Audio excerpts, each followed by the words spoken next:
Hello and welcome to the semi-finals of Grand Prix Valencia 2013. My name is Matej Bigzalkai and I'm here with Pro Tour winner Simon Gertsen, and we will be bringing you live action from the semis here. We have two great matches ready for you. We have Valentin Mackl play against Marty, and also Chalecki Cuenca. Sorry, that name is really tough. He's playing against Andrii Gusiev of the Ukraine. But we're going to start with Valentin Mackl against Marty. This is Valentin Mackl's second GP top 8. He had one earlier this year in Miami, but now he's looking for more. He got the qualification for the Pro Tour now in the bag, and he's on the draw against Marty. Who for him this is the first GP top 8. We're going to see Valentin's heavy black deck in action against the blue-green of Samuel. Lots of swarms. Good for Valentin here because it means that he can cast almost all the cards in his deck already. Triton Fortune Hunter, that's going to be no Freakus Cure, creating an interesting dynamic. At least, I don't think Valentin.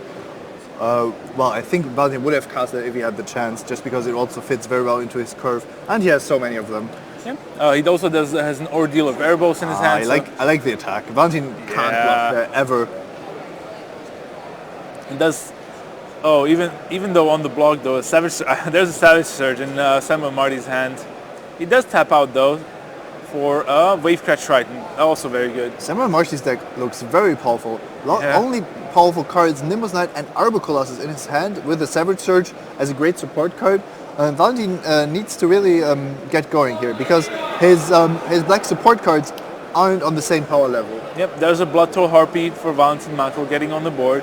He will probably look to do a lot of gray merchanting here. He has two of them in his hand, so he'll probably try to drain out Samuel, but he's on 19 still, so there's a third forest, so probably Arbor Colossus. No, Nimbus Naiad first. Drawing a card in the process. Yeah, making it a 4/4, attacking for 4. Valentin down to 13 now already. You want to put a short clock on the black deck, especially because of these gray merchants. The faster you get your opponent down, the earlier you can force him to pull the trigger on the merchants. Yep. There's no fifth land for Valentin Mackl though. He does have a Keepsake Gorgon in his hand as well, which would have been great here, just to power out his Grey Merchant. So here's the Ordeal of Erebos and a swing for 3, dropping Samuel down to 16. Still already has 3 black permanents, so his next Grey Merchant will drink for 5. And he is on 2 white cards. I believe it's Divine Verdict and Triad of Fate. So this is 2 4-drops, which he can't cast because he's lacking the planes. And the 5-drops, the multiple 5-drops in his hand, he can't cast because he doesn't have the 5th land. So this might be coming down to what we talked about earlier. The white splash is adding some more additional power level to his deck. He of course isn't playing the Ringsteed Rider, but it is making his deck more susceptible to these effects. Yeah, there's the Swarm. Maybe just one turn too late. Arbor Colossus is a big deal. That's a good way to put it. And he will eat the Bloodtoll Harpy on his turn and attack for 9 for breakfast. he will eat it for breakfast. That's probably why Valentin is thinking about just playing the Grey Merchant here. And we talked about this earlier. Valentin Mackl didn't see a lot of removal, so this is one of the weaknesses of his deck. You can count Freakus Cure as removal, but looking at the board of Samuel Marty, it actually isn't. So Lash of the Whip also wouldn't do a lot, although it would be a lot better. What you really want is Sip of Hamburg, and we know that Valentin Mackl has 0 Sip of Hamburg. Sure. Yeah, here's 5 mana. So Gorgon or Grey Merchant? What's it gonna be? Gorgon first. It has to be the Gorgon because of the Death Dodge. Yeah. But if now Samuel Marty uses the Monstrosity ability on the Arbor Colossus eating the Bloodtoll Harpy, and then force a trade maybe with the Gorgon, Valentin Mackl has no board at all. He's basically leaving Valentin Mackl's board in shambles. But Samuel Marty isn't done yet. Savage Surge, Nimbus Naiad, Voyage's End. Oh wow! This is hand, it a Voyage's End? This hand, is it a null? No, it looks like a Shredding Winds as well. Okay, just too many options to choose from. All these tricks, I can't make out the blue spell too fast in the shuffling there. Yeah, channeling his Brian Kibble there. To me, it looks like a Shipbreaker Kraken.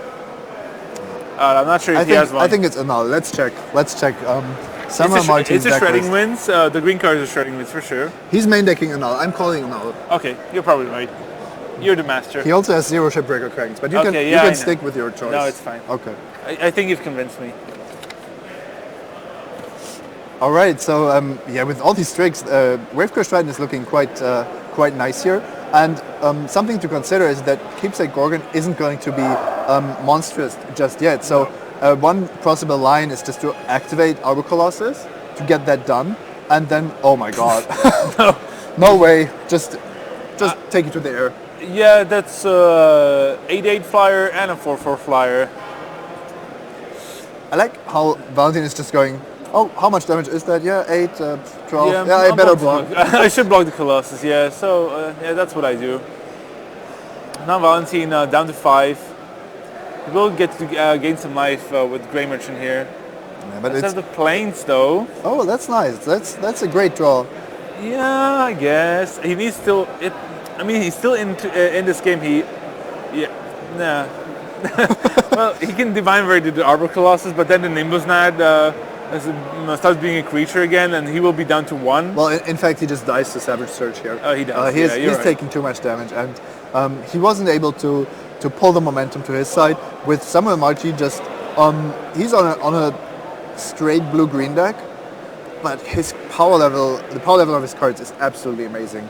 Yep. And Mackl had the problem of not being able to cast the spells that he wanted to cast. True. Yeah. So Divine Verdict deals with that, and I think Samuel Marti probably just go for the Savage Surge here. Yep, Yeah. there's a Surge, and no Fracas Cure. Well, doesn't. Well, it does. It would leave him surviving this turn, but no. Yeah, no. Nothing to do here. Moving on, Valentin Mackl lost the game with his great deck, but an incredible draw from Samuel Marti. Yeah, and almost all the cards we saw were first picks. So yeah, pretty much. So the other table here, we have Andrii Gusiev on the left. He's playing against Eddie Chalecki, Cuenca. Talking about first picks. Oh yeah, Nimbus Naiad, Valwise Hoplite, the Wingsteed Rider. Looks solid.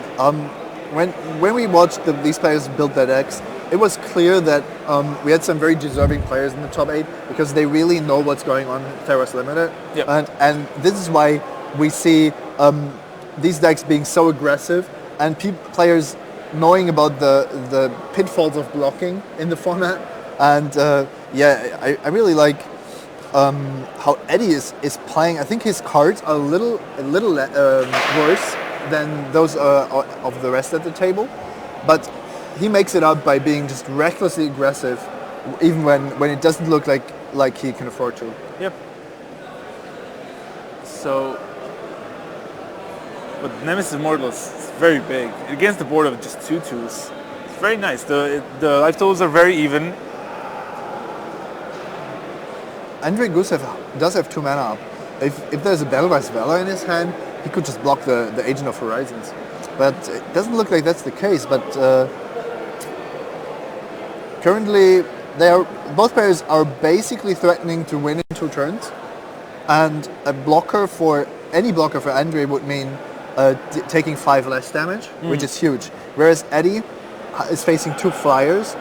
Together with Heroic, they might be lethal, even without the Battlewise Hoplite. Yeah, Eddie does have a Rage of Perforos in his hand, so that can deal with one of the creatures.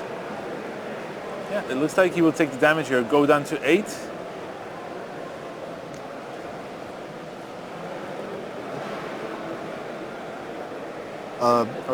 I think that Eddie is attacking. Oh, Eddie was attacking. Yeah, it makes more sense because Eddie has all his mana on top.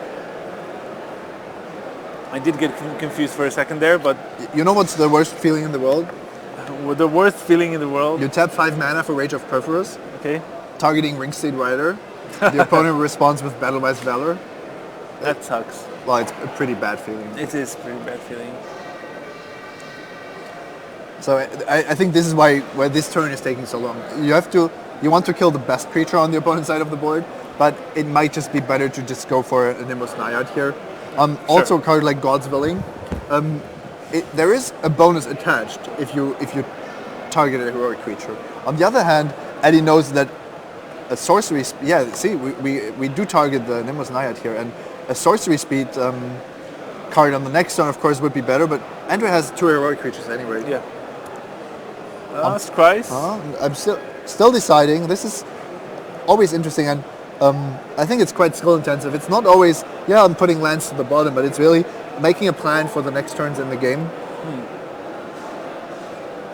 There you see Andrii Gusiev.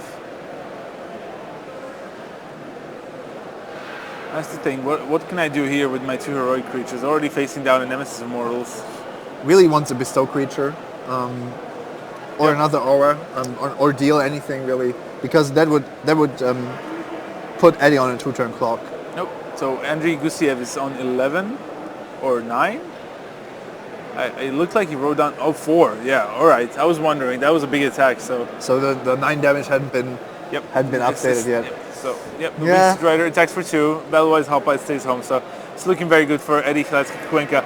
Again, using his Nemesis of Mortals to great effect. Here's the Prognostic Sphinx. So 5 mana, 3/5 flyer. The future might not be looking that grim for Andrii Gusev, with the Agent of Horizons now being dominated by the Sphinx, and Nemesis of Mortals, of course. I think there's Titan Strength in Eddie Cuenca's hand, so he has the kill. And he knows it. And that's it. That's 4. The aggressive Fetty. There was a grip tied on top of Andrii Gusiev's deck, and he's like, I needed that 1 turn earlier. Yeah, this was close, but in the end, the evasive creatures just didn't pack the punch. Yep, and here you see Valentin Mackl, turn 1 Tormented Hero, turn 2 a Baleful Eidolon. I think the Eidolon is going to be very key in this matchup. Divine Verdict as well. Attack for 3, no blocks. So Valentin once again looking at a subpar hand. No 3rd land? Yeah. No 3rd land. Not even 3rd land would happen. He needs runner lands. I think his deck is a bit too expensive. With cards like Sentry of the Underworld, when you already have Keepsake Gorgon and 3 Grey Merchants. Yeah, I think that's God's Willing. Last Breath, maybe? Did you board it in? He does have 1 in sideboard, so yeah, it is the Last Breath. He's playing it now, so that's 4 life. 3 get taken right away, but he needs lands. He has double Grey Merchant in his hand as well as a Divine Verdict and a Helad's Emissary, so the turn 4 Arbor Colossus. Yeah. So runner land. There's 1. He has the Baleful Eidolon, so yeah, this is his lifeline. Basically, he still has the time to do something here. There's a Nimbus Naiad though. 8/8 flying. 8/8 flying on turn 5. Incredible. Arbor Colossus is just insanely powerful, and I had it in my draft at the Pro. It just won me so many games. Once again, only good cards. Like really nothing. This is blue-green. This is just a power level that could just beat the almost mono black deck, although it has 2 planes in play here. So what does Samuel Marty decide to do here? So many options. It's possible that he's thinking about a card like Ray of Dissolution here. Just imagine the Nimbus Naiad being put on Arbor Colossus, and then Ray of Dissolution just killing your whole board. You don't want to have another Voyaging Satyr and a land now for Samuel Marty. He went a little bit more conservative here. He could play Horizon Scholar here, could play the Nimbus Naiad, probably go for the Scholar. Yep, playing it very slow. He knows he has the time in a way that he just cries now here for some good cards. Arbor Colossus is pretty big. And Samuel Marty built an incredible green-blue deck with 2 Voyaging Satyrs. So this is a typical ramp deck. And then if you actually have the Satyr, it's just really, really good. Yep, so now a Tormented Hero getting into play. Another Forest for Samuel Marty. And he will, there's the Nimbus Naiad. 8/8 flyer and a 4/4 flyer. Take 12. Take 12. Now even Divine Verdict is just not good enough. Yeah, this might be it for the... Even the Voyaging Satyr is getting the look in. For the Austin, who we thought would be the favorite after his draft. Just a bit unfortunate, of course, but also stuck with a lot of clunky cards with 2 planes that he can't really use. I mean, not like he can cast any of the spells didn't anyway. draw the right part of his deck. Yep. Farika's Cure would have been great to slow down. Wow, it would have been Samuel. amazing, yeah. Maybe even preventing the Arbor Colossus from entering play at all because of the triple green. True. Yeah, being more of a control leg would have certainly helped here. He trades his creatures for the Voiding Satyrs, takes 12, goes down to 8. Now he needs the Verdict. Yeah, and now the Verdict doesn't really accomplish anything. That's the sad part about it. He would need 3 Divine Verdicts in a row. I'm pretty sure that he's going to take it with a smile, maybe even a high five. Sure, yeah, I'm sure he's happy getting qualified for the Pro Tour. He already played one before, so does have some pro points under his belt already. This will also make him go certainly above 10 pro points for the season. So with maybe one more Pro Tour and qualifying for another one, he might be looking at silver already. Certainly in the lead for Austrian national champion. Oh, that's always a consideration, right? Oh wow, someone even playing around Divine Verdict here. He might be going too deep here. It's not like he's losing to it. Yeah. But I mean, it is true that he just needs one attack from the Arbor Colossus to finish off the game. So Valentin can never tap out, and then he can tap out for a Grey Merchant, but only once. Yeah, Horizon's Call gets taken care of, and now passes the turn again. Very defensive play here. Yeah, there's the Swamp, so Grey Merchant. You can't even play 2 Grey Merchants and survive. It's he can, because there's still the monstrosity going on. So Grey Merchant for 3. So Simon Marty down to 11. Valentin up to 11 himself. So Valentin is actually dead on board. Yeah, he's dead on board. Just monstrous at the end of the turn. Can Arbor Colossus kill itself? I think he can. A misclick maybe? Misclick, so monstrous. I'm not destroying a flyer. I don't want to. All right. Attack for 11. That's it. Yeah, there's the handshake. Samuel Marty takes it quickly and moves on to the finals. Yeah, that was fast. Yeah. Things didn't work out for Valentin Mackl here. Yeah, that happens in Magic. Not always the deck that looks the strongest, but to be honest, that blue-green deck was it looks very quite good. the monster. He already defeated Alexei's license of Latvia, who had a deck with the Prophet of Kufix and Pelukrinos. Doing quite well for himself. So here we go, the other semi-final. Andrii Gusiev on the left, down a game against Eddie Chalecki Cuenca. Traveling Philosopher for Gusiev. Interestingly enough, another Voyaging Satyr deck on the right side, so doing very well. Leaf Crown Dryad. Interesting, could have also played a Satyr Hedonist there. If he wants to trade with the Traveling Philosopher, he does only have an Unknown Shores as lands in his hand, so no trade.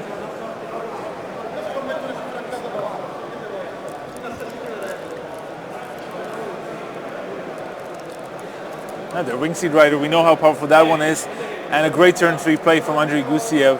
If he manages to bestow or put some other enchantments on it, it can take over the game quickly, and not even the Leaf Crown Dryad can help there. The 2 Plains and the Traveling Philosopher looked like a weak start, but now that Andrii actually has his second color and a Wingseed Rider, that's the perfect start for a blue-white hero. Yeah, and Eddie Chalecki Cuenca actually declined to play the Satyr Hedonist on turn 2 because he was going for the Ordeal plan, but now he has actually missed out on the turn 3 Nemesis of Mortals. Oh, did he draw it? I think he has the Nemesis in his hand. He did draw the Mountain, I think he had it from the start, but he didn't have the red mana, only had an Unknown Shores. So, yeah, he does have the Nemesis and the Satyr Hedonist, so Ordeal of Thassa, this can be over quickly. This is already turning into a 4/4 flyer with a Traveling Philosopher adding 2 more damage. So Eddie is just too far behind here to make his Ordeal really work. Even though he's dealing some damage, the way his deck is set up, he is forced to raise it. He's been doing that exceptionally well, but it's so tough against heroic flyers. Yep. There's a Voyaging Satyr that he just drew. He'll probably attack for 4 here now. drop the 2/2 drops that he has. Some 2/2 drops. Could be what he needs. There's Now- also center Bellmaster. I think Cerberus. Is that a 2-headed Cerberus in his hand? Possible. It's a tough spot for him though. The Bellmaster costs 5 and it doesn't have anything to trigger it with. Yeah, the Battlemaster is interesting because it allows to trade with a Wingsteed Rider if you draw time to feed. Sure. And looking at this board, you aren't racing Wingsteed Rider. No. Period. However, you are green-red. Let's check if there's a Shredding Winds, but otherwise, there isn't an easy way to remove a huge flyer. I'm checking. I know. There's a Shredding Winds in Eddie's sideboard. Okay. I'm quite sure that he brings it in once he sees a Wingsteed Rider. Sure. Alright, so here's the Voyaging Satyr and a Satyr Hedonist. I'm still sad we didn't get to see a turn 3 Nemesis of Mortals though. It's not even clear if it's the correct play, but it's Sure. It's a very sweet. It's a sweet play. Yeah, it's just sweet. I like sweet play, so too bad we didn't get to see one. Yeah. Now the ordeal of Nylea, sadly, not having the best effect here. Getting some lands is nice, but it would be much better to just burn for 3 or do something else instead. So the Wingsteed Rider attacks, gets a counter from the ordeal. Andrii Gusev draws 2 cards and threatens 7 damage here. Already basically preparing for lethal for the following turn. So yeah, Eddie, Chalecki, Quenca will try to block and trade here. And Eddie knows that he needs to play something, but that leaves him vulnerable to anything that Andrew has. And Andrew is going to be scared of anything. Oh my god. Triton Tactics. Talking about a blowout, because this also adds the 6 power to Wingsteed Rider, which is needed to kill in 2 turns. And the Leaf Crown Drive definitely has to stay back now. Yeah, but the whole time Leaf Crown Drive was just too small. Yeah, it still is too small. Andrii Gusev, even after drawing 2 extra cards, he still doesn't have the 4th land. And it doesn't look like he's going to need them. That's the most interesting part. In this format, you can actually win off of 2 or 3 lands because of the heroic synergies. Yeah, we've seen those 13, 14 land decks that Jared Fabiano has been trying to good effect. Tim showed me very proudly showed me a red-white deck list today, drafted here on day 2 of the GP with, I believe, 15 lands, so a bit more conservative, but it can work. Yeah. Here's a Nemesis of Mortals. Yeah, Eddie isn't too excited about his play here. No, it doesn't seem that way. He only has 2 cards left in his hand. One is a Centaur Battlemaster, the other either a 2-headed Cerberus or a Titan Strength. So it looks like the Wingsteed Rider crashes in. Gets chump blocked by the Leaf Crown Ride with the ordeal. Not what you want to be doing. Andrii Gusiev in total control of this game. Also has a Phalanx Leader. Not that he needs it on this board, but it could prove very valuable in game 3, which this game looks to be heading towards. Nice bigger die for all of you to see. And the Wingsteed Rider is a 6/6. I think we've had great dies in the feature match area. We could always tell how strong the creatures are, and this is important because the math is complicated enough already. Yep, it makes the job easier for us and for you. So here's a Sedasan Battle Priest. Just a nice 1/3 to add to the board. And does Eddie have an answer? Shredding Winds off the top? Yeah, the creatures in his hand certainly aren't doing it. And even the time to feed would be too slow here. Dragon Mantle. Dragon Mantle. One more draw. Shredding Winds. A Shredding Winds could turn this game around very easily, because Andrew is screwed on 3 lands. His creatures aren't really relevant, and he's also down to 13. So the fact that Eddie is passing here tells me that he doesn't have anything, because he wouldn't run the risk of running into another trick. He has so many good cards in his hand still. Yeah, nothing from Eddie, Chalecki, Cuenca, and we will see game 3. Yeah? Yeah. Maybe some more sideboarding. Who knows if the Shredding Winds is in Eddie's decks. It should be by now. Anything that Andrew has to offer? I think Andrii Gusiev sideboarded in Vanquish the Foul. Yep, he boarded one in because he saw the Nemesis Immortals and some other big beefy creatures. especially after bestower. So you can use the Vanquish to foul to kill something. That's cost 6 though. That doesn't seem to have many lands. That's kind of, he does play 17, but on the other hand, is your plan really to reach six mana? That's what I'm asking myself, especially in blue-white.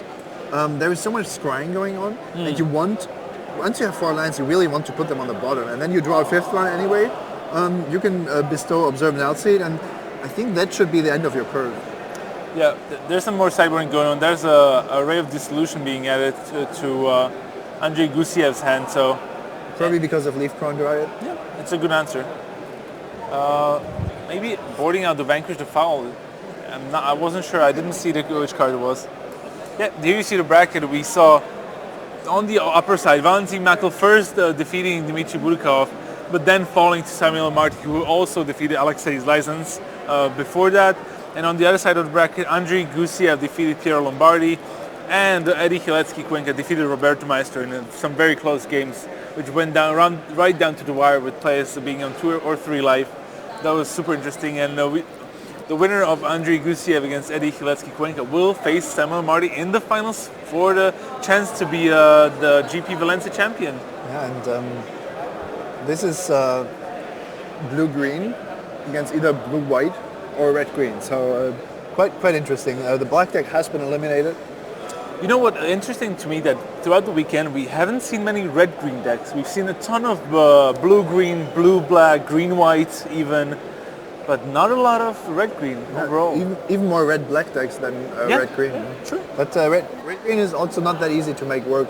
When you think of Voyaging Satyr and Nessian Asp as 2 of the best green commons, they aren't really aggressive. Yeah. And I think red works best in an aggressive strategy.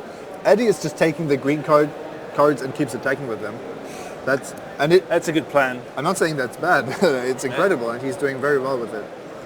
Yeah, so the players are shuffling up for game 3 here. Eddie Chalecki Cuenca will be on the play. That's a very big advantage to have against a deck that tries to out-tempo you. Andrii Gusiev's deck looking quite solid. I mean, his creatures are a bit so-so. I mean, he can definitely... he could have used some more flyers. So we've seen 2 Traveling Philosopher. He also has 2 Sedescent Battle Priests. So not the best ones to have early.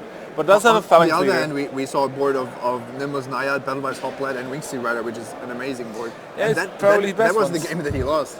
So it's really tough to tell. Now, one other problem with red-green is that if you take cards like Lightning Strike and Ill-Tempered Cyclops during the draft, it doesn't really work well if you also want to have Nemesis of Moorlands and Nestian Asp. Sure. Your deck just becomes really clunky, and then you're relying on Voyaging Satyr, but if you don't draw it, you're looking at uncastable cards, which is one of the most dangerous things in the format.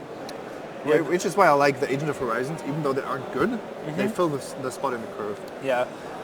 Red-green doesn't seem like that good of a combination in this draft. It does have some powerful cards, and I've seen it pulled off quite well. But sometimes the inability to interact can really cost you badly. Like we realized, Eddie had to either play the Centaur Battlemaster and then trade 2 for 1 against him with time to feed, or he had to top deck the 1 Shredding Winds that he boarded. So the amount of outs to Wingsteed Rider that has grown a little bit is so little. Sure. So. Here the players draw. I'm hoping to see no mulligans here. I want to see 7 on 7 Magic as it was created. No land destruction either. That's what Magic's supposed to be like. So Voyaging Satyr Mountain. Is there a forest anywhere? Just 2 mountains? No, only 2 mountains. It looks like a mulligan. It is with a the mulligan. forest, it would have been a short I jinxed it. Unfortunately. Eddie is running 9 forests, 6 mountains, and the Unknown Shores, which I disagree with, but... he does have double Agent of Horizons. It does give the off-color activation. Better than activation. Island. True. I convinced you. No. No. I think that actually, the more I played, the less I saw Agent of Horizons get activated. It's best in a stalled board, where you just want to attack like 2 more times and then win. And it just doesn't really happen all that often. Sure. That you can afford the 3 mana without risking dying to a trick or some other bounce spell or something like that. Yeah, so Andrii Gusiev stretching one more time before playing this game. Yeah, and Remember, we are in the semifinals of GP Valencia 2013. The winner of this match will get to play against Samuel Marti of Switzerland, who is on a rampage in this top 8, putting Arbor Colossus to very good use. And the rest of his deck is really, really good also. I think Andrii Gusiev would have a very interesting matchup against him because it's the slightly more aggressive, cheaper blue-white heroic deck against the late game oriented Rampy, but also blue-green heroic deck. And Eddie is just the wild card. He is, yeah. Just one land again? No, he has a forest. Yeah, forest and mountain. Yeah, he also has a Sedge Scorpion. Sedge Scorpion, quite the low impact card in this matchup. Sure, but it can still do some job. There's not that many flyers in Andrii Gusiev's deck. Ooh, another forest, so attack for 1. I know you like yourself a Sedge Scorpion. I do. I don't like the board impact it has. It is too reactive for my taste. It is reactive. It really depends on what kind of deck you're looking at running. It's a very high impact against some other decks, against some types of decks. I really like it against the green decks in general. Not very impressive against blue decks, of course. Andrii is running out the plains again, which could just mean that he has the island and didn't want to show it yet. Although this way he is telegraphing that he has the mana for Ringsteed Rider most likely. Of course, could also be not holding an island, but yeah, Flamespeaker Adept with Rage of Purples in the hand, not the worst. Also, there's also Striking Winds. Oh, Ordeal of Helia. Ordeal time. Now the Sedge Scorpion does look quite a lot better. It gets so much better. I like it. You like it now? Oh, I've always liked it. So I've convinced you. Isn't that no land for Andrii? Yeah, no lands. Keeping 7 with just 2 lands. Snap keeping. 2 plains. Traveling Philosopher and Ordeal of Helia. Whoa. Eddie, whoa. Oh, he has Lightning Strike in his hand. No worries. Go. Attack for 3. I mean, he's been attacking the whole weekend. Yeah. Why stop now? Yeah, here's the Lightning Strike. Great. Punishing the Ordeal player. This You're is biased. No, I'm just anti-Ordeal. Another Traveling Philosopher. As I said, the creatures from Andrii Gusiev, they are not as impressive as you would think. There's a Sidonist. Talking about unimpressive creatures? It can enable a Rage of Purphoros the following turn though. So another attack for 3. Eddie's doing it. Andrii is declining to trade with Sedge Scorpion also because he has other plans with his creatures. Blue-white is in a sense forced to keep creatures on the board. Otherwise your hand is just going to look like 5 tricks and a land, and then you can't apply the tricks. Yeah, I think we should rename Sedge Scorpion to Lava Axe. It looks like it'll get to deal 5 damage. Well, and then it's Doomblade. It's Doomblade. Yeah, Lava Axe for Doomblade. Splice. Entwine. Oh yeah, that's what it's called. Fuse? All the same. Have your pick. All the same. All the same? So, oh man. Yeah. Andrii has made a plan and he's sticking to it. That's why he kept the 2 lands, it seems. He had the plan of has Philosopher into Ordeal. If he drew a blue land, he could have double Ordeal as well. And then Eddie mulligans, plays a forest and a Sedge Scorpion. Yeah. And Andrii knows that his blue-white plans are just been foiled. So here's the Rage of Purphoros on the Traveling Philosopher. So the Scry pumps up the Flamespeaker Adept. Also has a Titan Strength in his hand. So you're probably looking at to get more lands. Probably left the land on top. So attack for 5 here. So Andrii Gusiev down to 7, which is actually the Flamespeaker Adept will be lethal next turn with the Titan Strength. This is really lopsided. Eddie still has 2 other answers in his hand. Ooh. A blue-white player passing the turn with 4 lands up. I wonder what this means. Yeah, usually it means Divine Verdict, but you can never be sure. There could just be a Breaching Hippocamp jumping at you. Although Eddie is very well prepared to beat a Breaching Hippocamp. He just can't afford to go for it, of course. You don't want to run your trick into Divine Verdict. Yeah, but I mean, we're talking about Andrii Gusiev having mana problems. Eddie Chalecki Cuenca is on 3 lands the whole game. So, yeah, here's an attack. He's going for it. Grip Tide. Okay, that's another possibility. Quite risky playing it on the Flamespeaker Adept. He could have played it on the Sedge Scorpion, and then he would have 2 4-power attackers in play. I agree and I disagree. In what way? I disagree with Eddie here. Okay, cool. I don't think that was a great move. Yep. We didn't even talk about grip tie. So but sure. Blue White just has so many different cards. He takes one, drops down to 6. Even exposing himself to Voyage's end because he wouldn't have the second red to recast the. True. Yeah. There were quite a lot of Flames tricks Speaker for 4 mana. I mean, we just talked about the obvious ones. Can Andrii make a comeback here? Because I mean, Sag Scorpion is insane, but it might just not be enough here. Prognostic Sphinx. This game. Just got a little more exciting. Sage Scorpion to go all the way. There's a shredding wins in. There is, but I mean, they always discard a card and. Eddie thought about this, but realized that this isn't what he wants to be doing. Leaf Crown Dryad is also interesting because if you equip Sag Scorpion, then the hexproof of Prognostic Sphinx isn't going to be relevant. No, it keeps attacking. It keeps attacking. Because it just beats through the Prognostic Sphinx. So Andrii Gusiev down to 3 now. Just imagine Andrew playing a flying blocker or relying on a flying blocker to get rid of Sag Scorpion here. Ooh. And then Shredding Winds just taking over. There's a Phalanx Leader, Battle-Wise Valor, and Andrii Gusiev's hand. Also, I think there's a Divine Verdict as well. Another Divine Verdict, that would be absolutely. Can Andrii Gusiev come back from the brink? If he does, Eddie has nobody to blame but himself. Yep. Not only did he cast the Titan Strength, which wasn't necessary, but he also targeted the Flame Speaker at it, which basically cost him 4 damage. Yep. Or, well, in a sense... At least 3. This cost him 3 and a Scry, so... The Grip Tide could have been cast on the Scorpion in response. Sure. And then the Scry wouldn't have happened. So, yeah, but true. Still, it would have been superior. Yeah, I definitely would have rather had the 2/3 in play and then play the Leaf Crown Dryad on it. It wouldn't have been good in the face of the Prognostic Sphinx, but still. The best play would have just been to sit on the Titan Strength and win on the next turn. Exactly. So now Andrii Gusiev is scrying 3 with the Prognostic Sphinx. Did leave a large amount of cards on top. It looked like he kept all 3. Always a good signal to send. Yeah.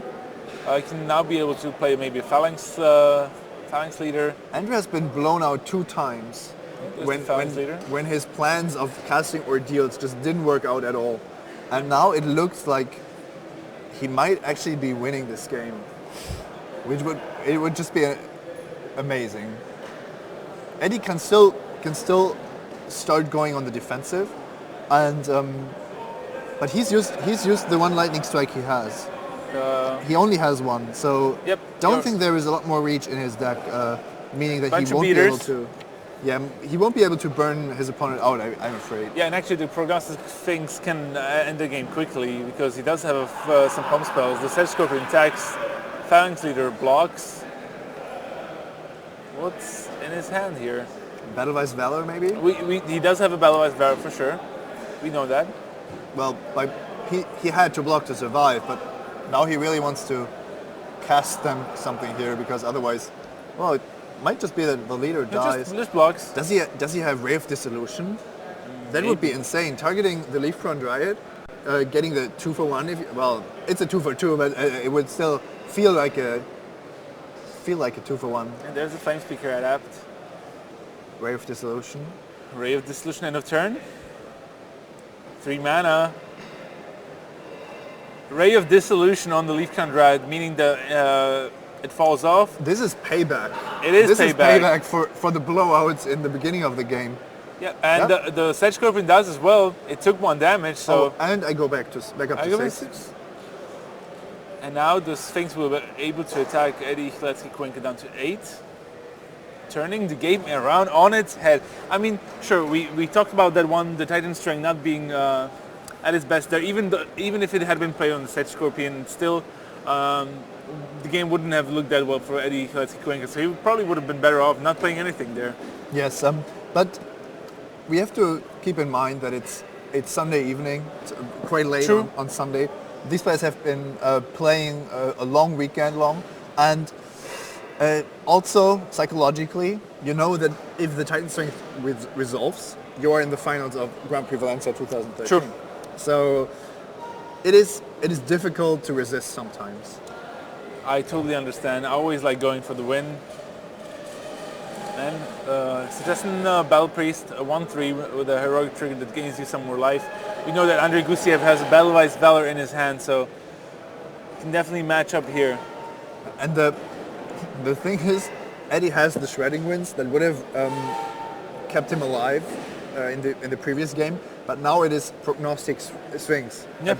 Above all things. Yeah, of all things, he has the prognostic sphinx, which is one of the few flyers that can do something there. Yep, creatures just bounce off of each other and nothing happens. Eddie Cuenca down to 8. Andrii Gusiev attacks with the sphinx again, scries 3. If Eddie had the prognostic sphinx, that flame speaker would have been quite deadly. Scries 3 every turn. It's a nice combo. Yeah, scrying 3 again. Andrii Gusiev being very deliberate. Remember, he was on 3 life, facing a Titan strength on the stack, but managed to play Griptide successfully there. Eddie knows. Eddie knows. Eddie knows. Yeah, he does know. You can look on his face. Yeah. Every single turn he remembers. Yeah, Fate Foretold on the Citizen Battle Priest. I think Andrii Gusiev is doing a great job of putting this game past the point of no return. We are going to see 2 heroic decks in the finals, blue-white against blue-green. Yeah.